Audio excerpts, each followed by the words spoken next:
ডুয়ার্সের চা বাগান থেকে লেপার্ড খাঁচাবন্দি হওয়ার ঘটনা, আর এই ঘটনা নিত্যদিনের ব্যাপার হয়ে দাঁড়িয়েছে বর্তমান সময়ে। এই নিয়ে ৩৭ বার বেরিয়ে এসেছে লেপার্ড।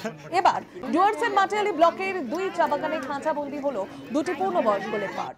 নাগেশ্বরী ও চুলসা চা বাগানের শ্রমিকরা এদিন সকালবেলা লেপার্ডের গর্জন শুনতে পান, আর লেপার্ড খাঁচাবন্দি হওয়ার পরই কিছুটা স্বস্তি পেয়েছেন তারা।